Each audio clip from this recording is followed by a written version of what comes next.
Brace for more water restrictions. NWC sends warning to customers as drought conditions intensify.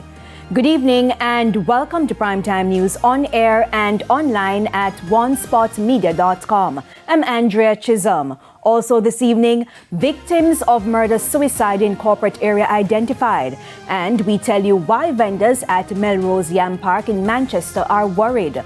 There's also sports and weather in this newscast, so stay with us. The news in detail right after this break.